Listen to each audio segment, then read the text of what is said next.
So where do you want to start? Well, good evening and welcome to the Brian Crombie Radio Hour on Saga 960. I've got a real pleasure for you tonight. I'm going to introduce you to Karen Stintz. Karen is probably well known to lots of you.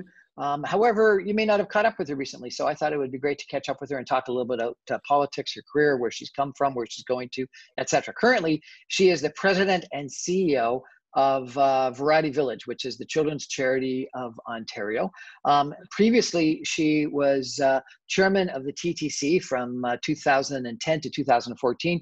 She was ward councillor, I think it was Ward 16, Eglinton Lawrence, I think was, or something like that. And then she resigned council to run for mayor. And maybe it was too bad that she didn't win mayor. Who knows? We'll talk to her a little bit about that. But someone that's been involved in politics for a long period of time, someone that's been involved in Toronto, and involved in transit and Variety Village, obviously, and lots of other things. So, Ms. Stintz, thanks so much for joining us. How are you today?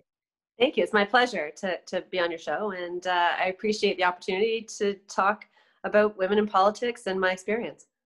So, tell us, what do you think about women in politics in your experience? Was it a good one or a bad one? It was a great one, I will say. I mean, again, I worked at the municipal level, which is a little bit different than party politics, but it was a great experience from running a campaign, a grassroots campaign, getting elected, being chair of the TTC, working with two mayors that with very different politics was exciting. And I learned a lot. I learned a lot about the community. I learned a lot about the city and the issues that we're facing today. And the two mayors were Miller and David Miller and Rob Ford. Okay, and obviously extremely different politics. What about your run for mayor? Was that a good or a bad experience? My run for mayor was a great experience. It was difficult in that it was again a difficult time. The politics in the city had been very turbulent, and I was associated with a certain level of controversy, of course, and it had. In one sense, it had opened my eyes to the need for strong leadership in the city, and also how politics could be done a little bit differently than the typical adversarial approach. But again, it was a crowded field, and John Tory hopped in the race, and he was a very well-known political figure.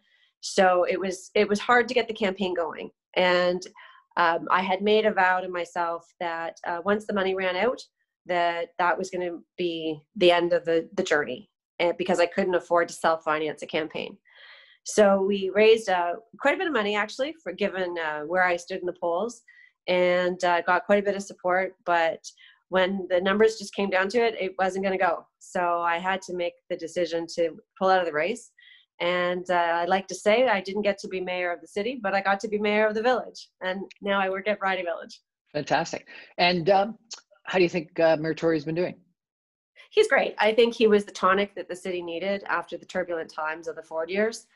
And he's a statesman, and he's been able to, certainly his first term was about calming the waters of the city and setting a direction that was, I don't think anyone would say that he's a revolutionary mayor, but he's an evolutionary mayor. And he just continued to bring the city forward and deal with this, the issues of the day. And certainly this last challenge that he's been presented with in terms of dealing with COVID and the response to COVID and the economic impact of the city and how it's affecting so many people, I think will be another test of his mayorship that he'll be able to weather well. You've got a beautiful piece of artwork behind you, which looks like it is a College Street or something like that, a little bistro. What do you think about the impact of COVID-19 on exactly what's in that picture, the small restaurants and businesses along Main Streets? Yeah, it's been devastating. And certainly I can even say firsthand, Variety Village, we were closed for 4 months with no revenue. And we are, a $7 million organization. We employ 200 people. And I know firsthand how it impacted us. And I live not far from Yonge Street in Midtown. So I've certainly seen how it's impacted the restaurants rather, the small businesses, the vacant storefronts, and the general sense of unease in the community and how we are going to weather this. Because at one point, I think people thought there would be this V-shaped recovery that we would just shut down for a period of time and then come roaring back. But I think there's a growing awareness that this is going to be with us for some time, and how we manage through the next year and a half is going to be really, really critical. and there will be a comeback. The economy will return. We know that the community will regrow and rebuild, but it's been devastating for a number of small businesses and small owners along Main Street. It's just been terrible. I had Andrea Horvath on my show last week, leader of the new Democratic Party. She said we need a emergency fund for small businesses, for Main Street businesses. What do you think? Yeah, we do. We need well, it's complicated. Again, we for Variety Village, we were able to survive because we owned our land, we owned our building. But for businesses that have to pay rent, the most important relationship they have right now is with their landlord. And so I think it's fair to say that the federal government's response to the landlords and rent subsidy didn't have the take up that they anticipated, and that the number of small businesses that are just being squeezed out because landlords are not giving them a break on the rent is significant. So, we talk a lot about emergency funds. I think that it has to be a little bit more targeted and more strategic, in that we want to make sure that, landlords, if a landlord took advantage of, for example, of a deferred mortgage and then didn't pass that benefit on to the tenant, then that would be unfortunate, as an example. But those are the kinds of things that I think that we need to better understand. And I think moving forward, we need to be more strategic and more thoughtful with the policies and the emergency responses. Because while we did certain things at the beginning of the pandemic, because we needed to get money into people's hands and protect people from the real impact of having their jobs being evaporated, moving forward into the next 12, 18 months, we can't have those same kind of program responses. That it needs to be more thoughtful. And what we don't want to do is put in programs that are going to delay, in fact, a recovery. We want to put in those responses that are going to help keep businesses operating, but still encourage the recovery that I believe is going to be ahead of us in the next 18 months. We're chatting tonight with Karen Stintz, the president and CEO of Variety Village, and a former city councillor, former candidate for mayor, former chair of the TTC. We're going to take a break for some messages and come right back in just a minute. Stay with us. Well, good evening and welcome back to the Brian Crombie Radio Hour. We're chatting tonight with Karen Stintz, the president and CEO of Variety Village, former city councillor, former chair of the TTC, former candidate for mayor. Transit. You were chair of the TTC for 4 years, I guess it was. I think that the comment I heard is the TTC's revenue is down something like 80%. Yes. Metrolinx, GO Transit's got to be down big time. And frankly, you know what? I used to take the GO train twice a day. I haven't taken the GO train in a bunch of months. I'm not sure if I want to. What do you think is going to be the effect of COVID-19 on transit? Well, transit, again, in Toronto is particularly impacted because the Toronto Transit Commission has the highest reliance on fare box revenue than any other transit system in Canada or even North America. 70% of the revenues that the TTC generates are from ridership. And when ridership plummets to 20% of what it was, that has a direct impact on the bottom line. Most other agencies like GO Transit, Viva, Mississauga, they only get 20-30% of their revenue from the fare box. So when they have a ridership decline, the impact isn't felt in the same way it is at the TTC. And so there is, even though the TTC is trying to take measures and layoffs to reduce their costs, if you gut the system, then it no longer becomes a viable system. So they need to maintain a minimum operation in order to actually have it work for the people who need it. And even though ridership is down, there's a number of people in the city who rely on transit because they don't have cars and they don't have other ways to get around.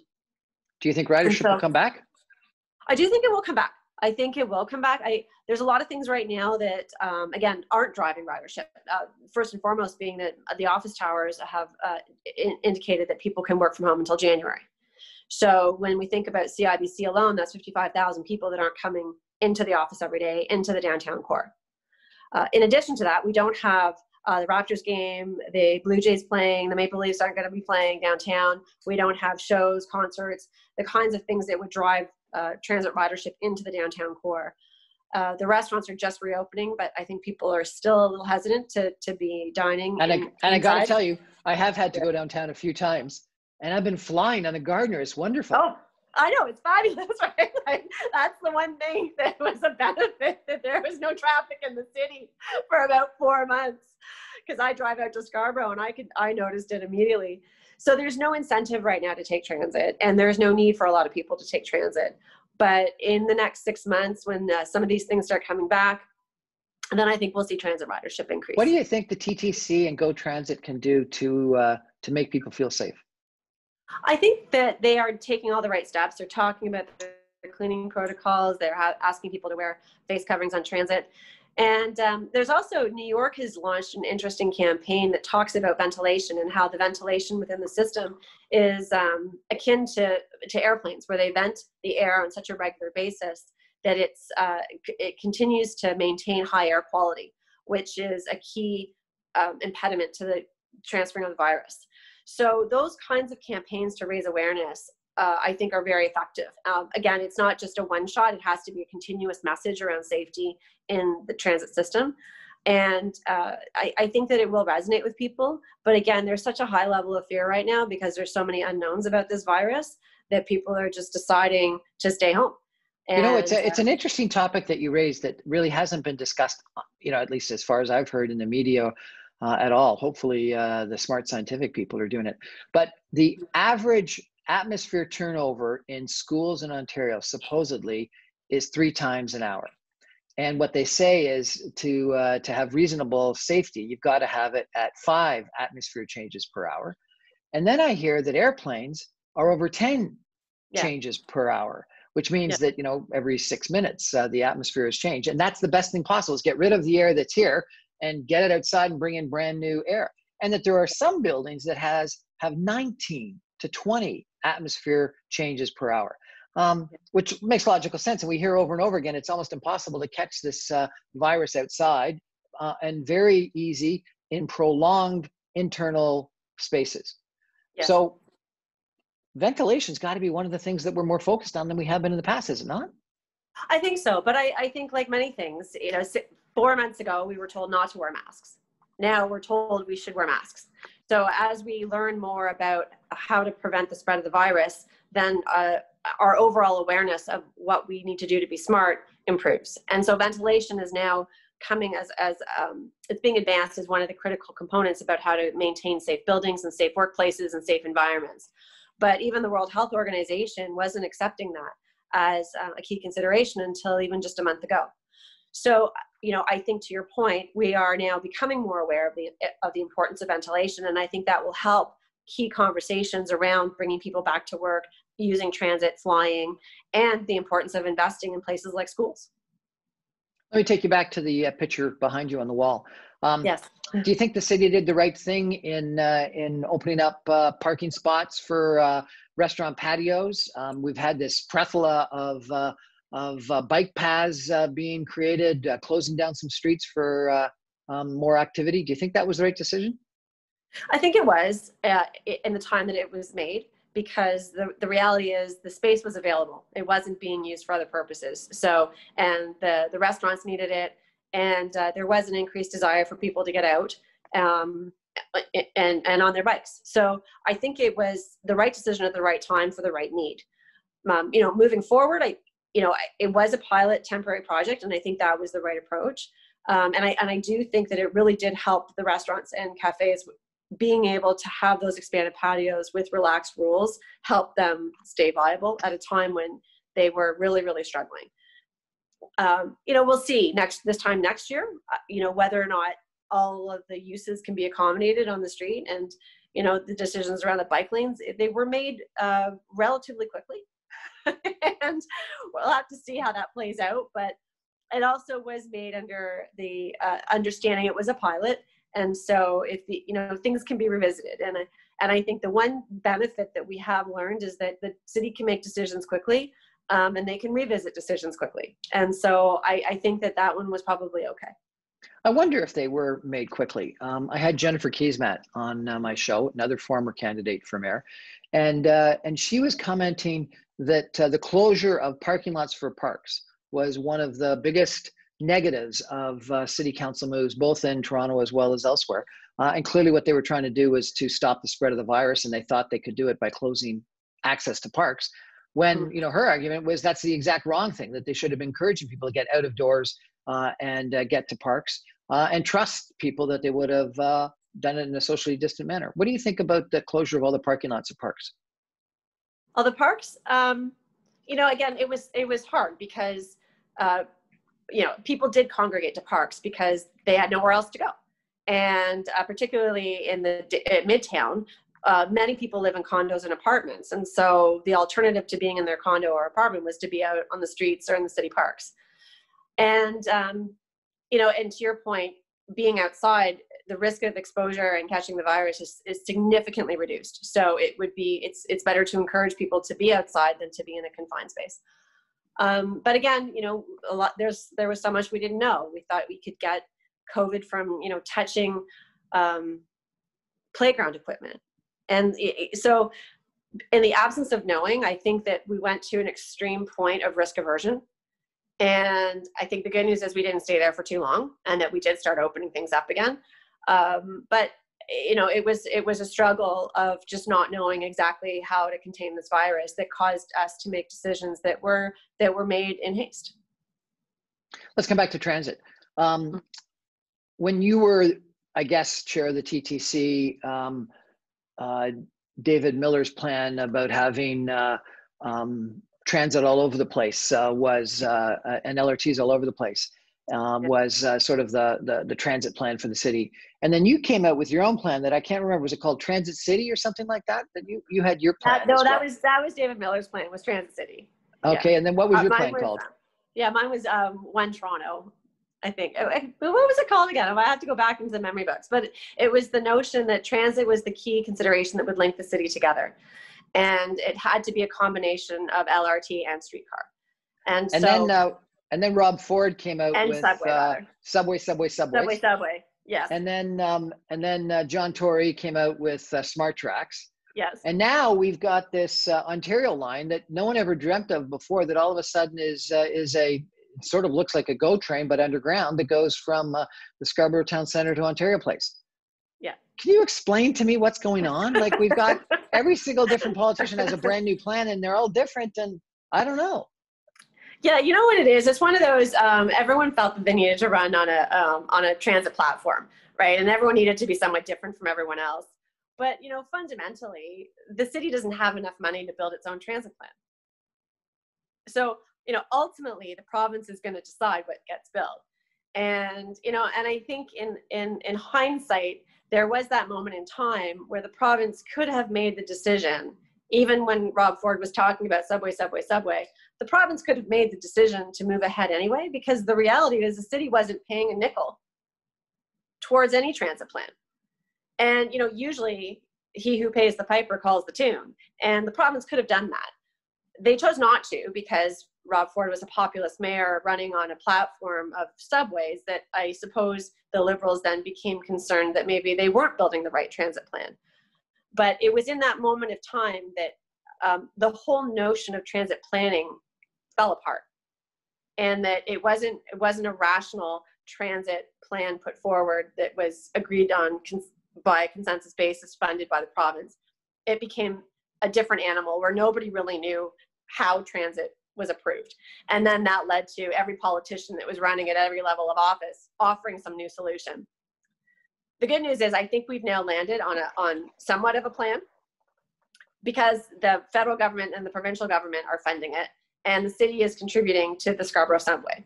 So given that all three levels of government are contributing to a transit solution, it is more likely that the debate has now ended, and it will evolve more to practically how are we going to get all of this done. And I think we're going to see some tweaks and some changes, but I don't think that they're going to be fundamental, and I don't think anyone's going to run on a new plan. The TTC and the plan that we just talked about is very, City of Toronto focused. Metrolinx is very focused on sort of the regional transit plan. Do we have enough integration between the region in thinking about our transit plan? I do think so, yes. And I think that the fundamental thing that drives that integration is actually the Presto card, believe it or not, because we're one of the only jurisdictions that has a smart card, a fare card that integrates different transit systems through the use of one card. So you can tap, whether you're in Ottawa or Toronto, you can tap with your Presto card and get onto the transit system.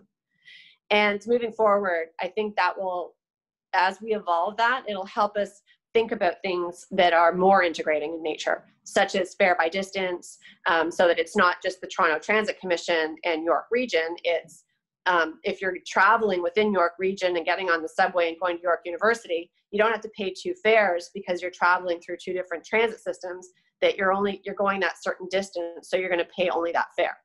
And because it's all collected by Presto, then Metrolinx can actually then give the money back out appropriately. So I do believe we're in a very, very good position to be better integrated, but it's a process, and it's going to happen. And I think that, it will happen probably sooner than we expected because of COVID. So the Oyster Card, I think the Oyster Card, which is the equivalent in London, England, number one, as for numerous different cities and numerous different both private and public transit systems, both the underground as well as buses, as well as streetcars and the trains, etc. But they got a couple of major differences. Number one, everything is based on distance, and so therefore your fare goes up as you go farther distances, rather than ours, which is a flat fare. And then second of all, it changes by time. And so if you go before 6 a.m., maybe it's 7 a.m., I can't remember, and then or after 10, your fare goes down. And what they're trying to do is they're trying to use economic incentives to get people to not travel at the peak. What do you think about those two ideas? Charging by distance and changing by time of day. I think that that's exactly the way that we're headed and should be headed.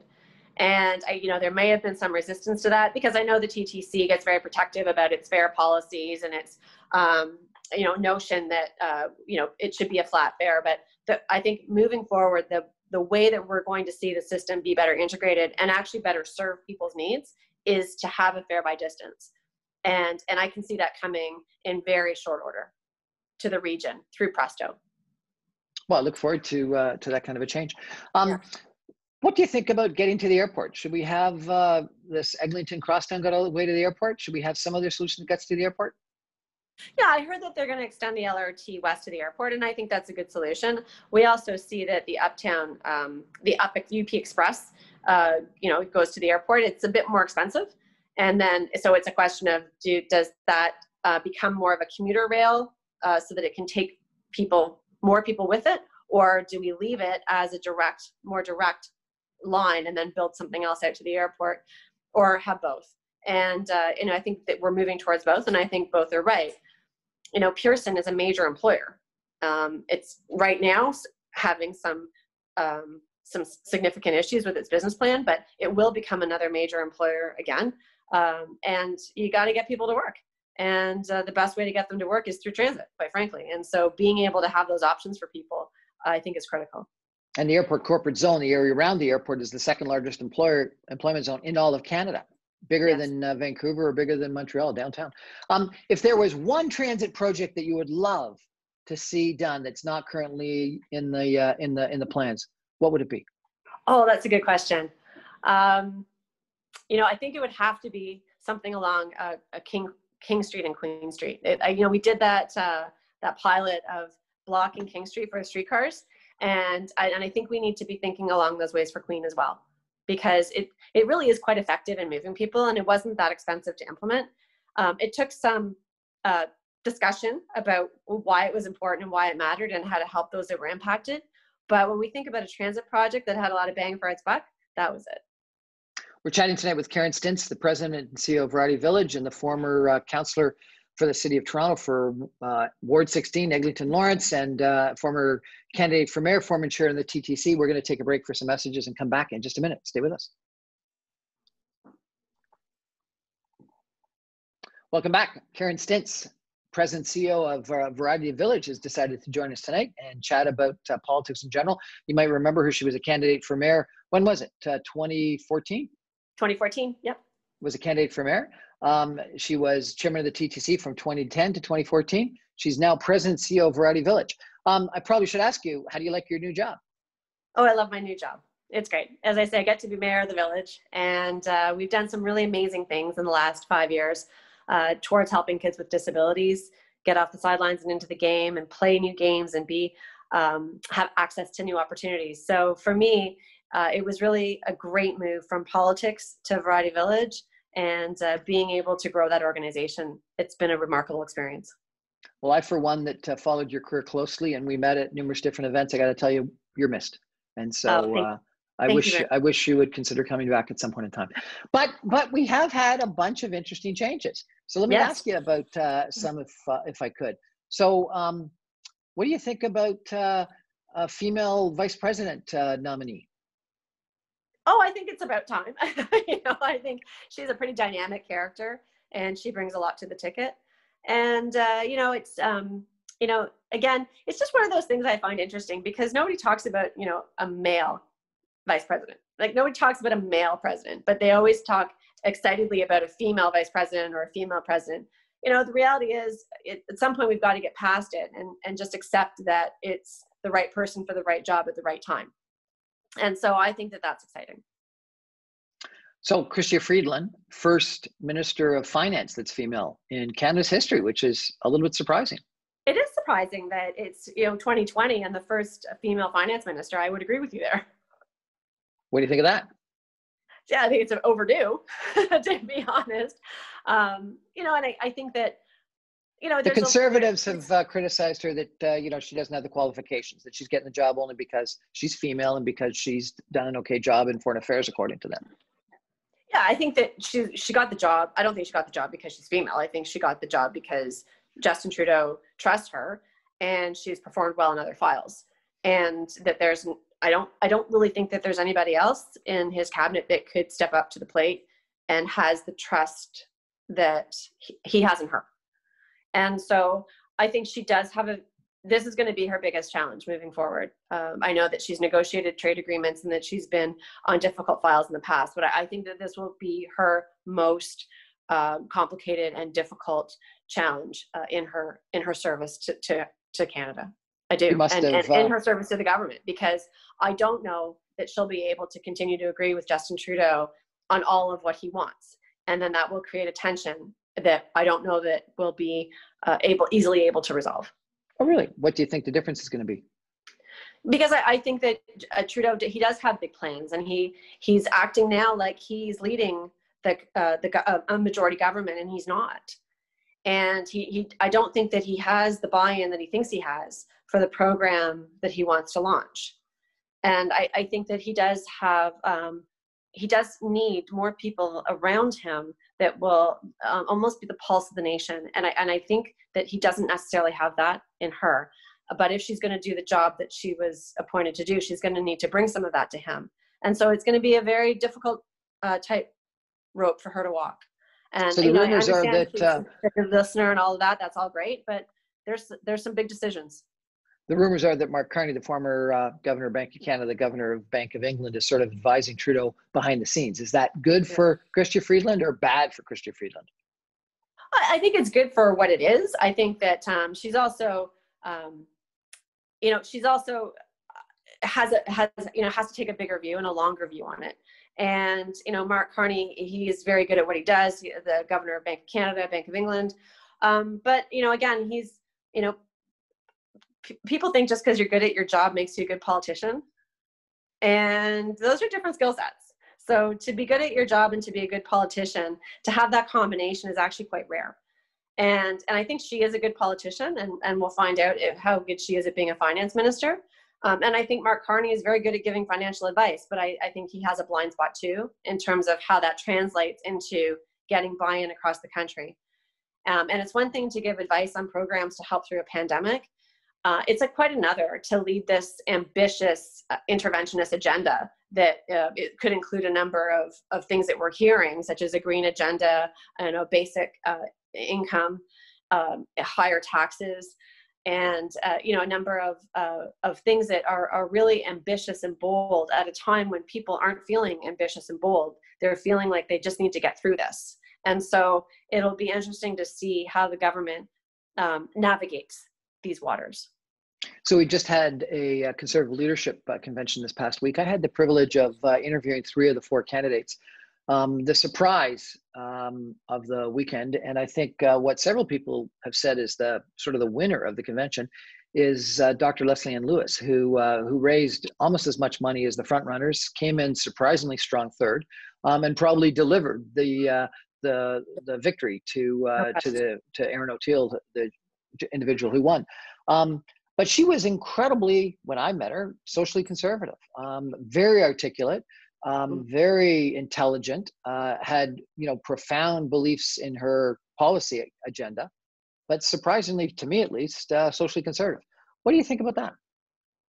Well, I think in politics, again, back to what makes a person a good politician is their authenticity. And I think that she is very authentic. I think, to your point, she believes what she believes, and that's why she was resonating with people that are considered, quote, socially conservative. I think that people, generally speaking, I think people are liberal in their views around social matters. And so but that being said, there is a strong social conservative tenet in the party that I think shouldn't be dismissed, because, to your point, they're very thoughtful, articulate people that hold a view that needs to be at least heard. And she did that. And I'm not sure that, and she did that in a way that was, again, propelled her to a strong third and a strong fundraising finish, and the deal maker, the rainmaker for Aaron O'Toole. And so I think it will be interesting to watch her as this government or official opposition gets its house in order, to see what role she plays in the government, or in the official opposition, rather. I think most Canadians that aren't sort of political activists or hacks or whatever you want to call some of us, junkies maybe, would have thought that Peter MacKay would have been the winner, and surprised that Aaron O'Toole, sort of the compromise candidate, the number 2 player that gets supported by the third and fourth candidates, ends up winning. Do you think he can beat Justin Trudeau? Aaron O'Toole, I think he can. I know Aaron. He is very pragmatic. He is very authentic, and I think that will hold him in good stead as we go into the next election. And I think that Peter MacKay, he's got a great long history, which is both good and bad, because people who have long memories sometimes aren't going to move past some of the history.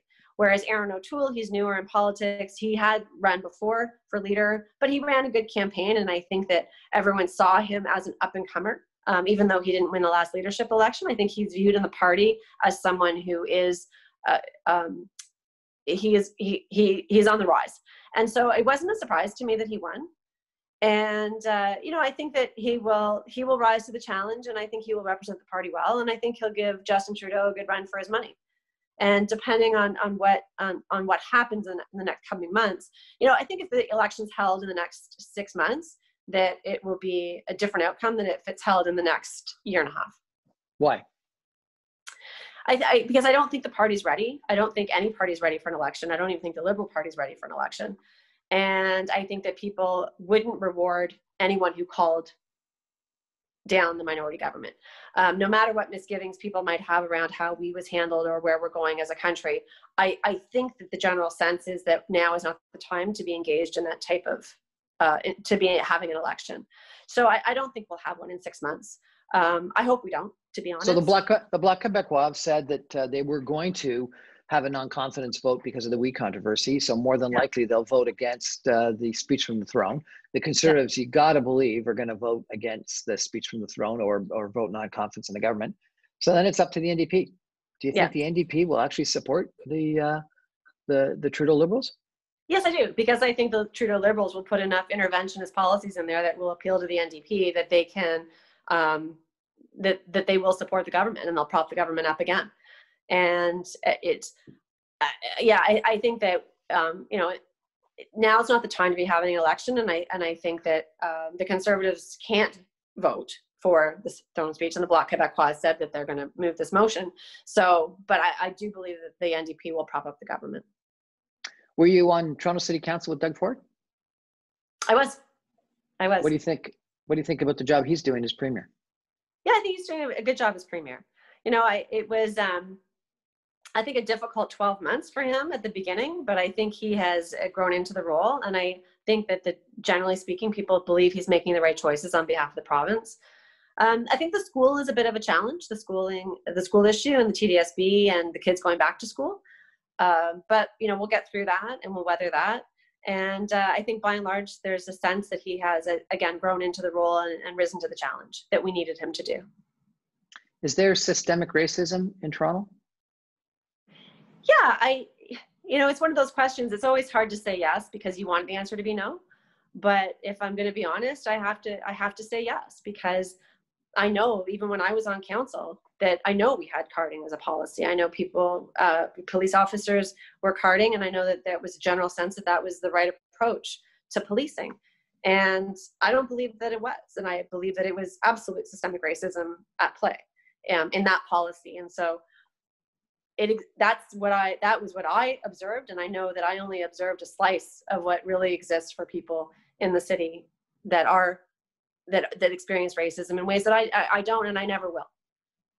So as I say, as much as I'd like to say no, that we're not the US, we don't have racism here in Toronto or in Canada,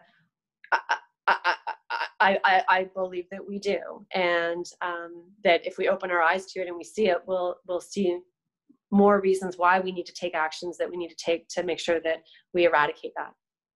Should we be defunding the police? No, I don't think that's the answer. I think that we can put supports in other places, but I mean, quite frankly, the reality is if someone's breaking into my house at midnight, I'm not calling a social agency. Right? I'm calling the police, and I need the police to show up. So, we need the police to keep law and order. And by and large, we actually do have a progressive police system and police officers. And I know that the police leadership has taken steps to be more multicultural and have officers that are representing the diversity of the city. Are we there yet? No. Are there more things we can do? Of course. Have mistakes been made? Absolutely. But I think that I have confidence in the police, and I have confidence that the next chief of police understands the issues that need to be addressed and will address them. Is there sexism in politics? You've run for mayor, Jennifer Keesmaat runs for mayor, and Johnston's run for mayor, June Rowland's run for mayor. Yeah. That's again a hard question to answer. And, but I will share one anecdote with you that I think is material.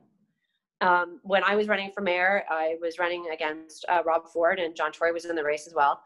And one of the questions I was asked by a number of journalists were, how old are your kids, and how do you feel about running when your kids are so young? And I reminded the journalists that my kids were the exact same age as Rob Ford's kids. And nobody ever asked Rob Ford that question. So I still think that there is something about the conflict between wanting women to succeed in politics and struggling with how that actually looks. And I think that even as women, we struggle with what does a strong woman look like in politics? Because we still accuse and I don't want to say accuse, but still, women tend to be characterized as emotional or shrill. And I was called shrill when I was on council, in terms of how I responded to issues, and I had to acknowledge it and work on it. Is that sexist or just an observation? I took it as an observation that I needed to do something about. But women and men are different, and I still think men in politics fit the model of what the public believes to be a leader, whereas women in politics are still carving out that image of what does it mean to be a strong woman in politics. And I don't think there's a standard sense of what that looks like. And so we're still building it, but we've had strong women in politics. Kathleen Wynne was a strong woman. We've had many strong women in politics. So it's something that, but I do think it exists, and it's something we're still working through. We've got gender parity in the cabinet in Ottawa. Should gender parity be sort of the rule going forward in cabinets? Yeah, I mean, where it's possible. I mean, I think you do people a disservice if you put them into a role that they shouldn't be in. But that being said, I also think you can't dismiss gender parity as a notion because you use the argument that there are not enough qualified women out there.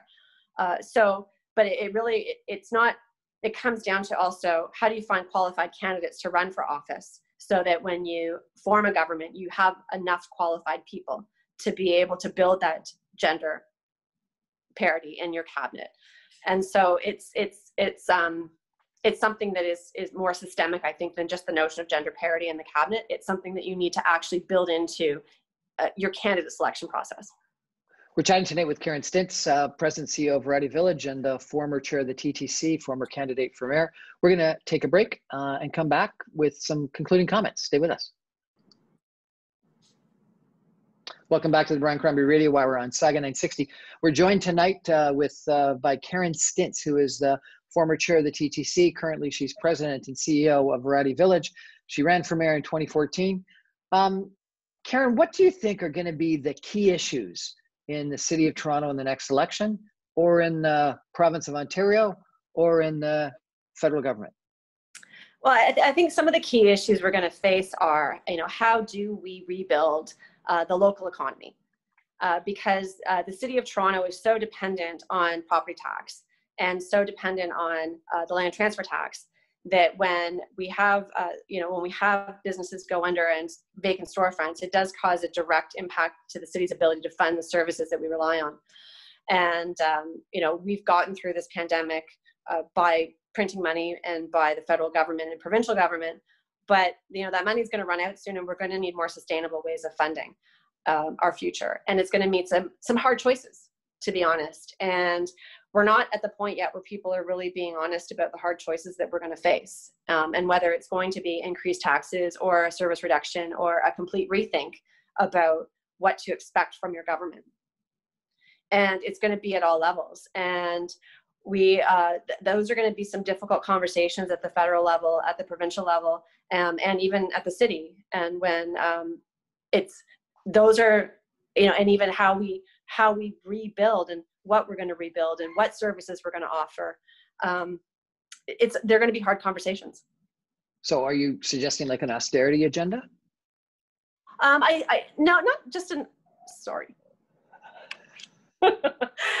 an austerity agenda necessarily, but a complete rethink about what are the value added services that are needed now in this time that may not, things that we're doing that we don't need to do anymore, and things that we're not doing that we need to start doing. That was so cute that your cat came to say hello. I was chatting with Andrea Horvath, leader of the NDP, and her spaghetti sauce boiled over on her oven, and she had to interrupt the interview to go get her spaghetti sauce. So it is interesting to see people in their home environments and how things change. Okay, so how we're going to rebuild is one. Do you think race relations is going to be one of the major issues? It certainly has been topic number 2 after the pandemic in the last couple of months. Yeah, and I think there is an ongoing issue with for certain reconciliation with the Aboriginal community, and that we've talked a good talk, but we're not moving the needle on that. And I think that it's taken a bit of a back burner with everything else that's going on, how we resolve those conflicts with our First Nations. But I think it's going to emerge again, and it has to be more than what the discussions have to be more impactful than the way we've been having them in the past. And I think that our collective consciousness is raising around that issue. And I think that we need to understand and seize that moment. There's also environmental considerations, and that, we've, as we rebuild, we want to rebuild in a smart way. Again, we're going to need oil. We still need oil. We still need to support the West. We still need the pipeline. But in so doing, how do we create a more sustainable future? Because our kids are going to get, they're going to get a big economic bill from this pandemic. They're going to get a big environmental bill from the way that we have been living for the last several decades. And so when we think about what the future we want to leave our children, we have to be more thoughtful than the politics of the past, which is just getting elected. We have to be thinking about what kind of future are we going to leave our children and our grandchildren, because they are going to inherit the decisions that we make today. You've been extremely generous, both with your time as well as with your frank answers to my questions and your policy ideas. Thank you so much for that. Do you miss politics? Some days. But I have the little radio show, and I have my local column, so I get to keep my toe in politics without having to deal with the fallout. So I do like that. I do like not having my Twitter account being active. Are we going to see your name on a ballot again? No, I don't think so. I know people say never, but I think in this case, the answer is no. Well, I have to say as one that's disappointing. That's too bad because you're obviously a very, very smart, articulate person. And I think that we could use you on city council or in the provincial government or in the federal cabinet or wherever it is you may choose to be. Thank you very much, Brian. As we say goodbye, do you have a message for our listeners about these challenging times with COVID-19 and everything else? And you talked about how we reopen. What do you have to say to people? I would say to people that that to be resilient, to be creative, and that we will get through this. And some of the ways that people have responded have been really remarkable to see. And and to take that into the school system to say we can fix this problem, we can work together, we can get the kids back to school. Education is so important, and so I would say to people that let's work together to be creative and solve these problems that are in front of us, because they can be solved, and together we can do it. Karen Stintz, President CEO of Variety Village, former City Councillor for Toronto, former candidate for Mayor, former Chair of the TTC. Thank you so much for joining us tonight. It's a pleasure meeting with you again and chatting with you again. Thank you. Well, that's our show for tonight. Brian Crombie on the Brian Crombie Radio Hour. You can get me every Monday through Friday at 6 o'clock on 960 AM or streamed online at www.saga960am.ca, or all my podcasts and video casts, along with this one with Karen Stintz, will be available on my website, briancrombie.com. Thanks for joining us tonight. See you tomorrow. Bye-bye. Thanks.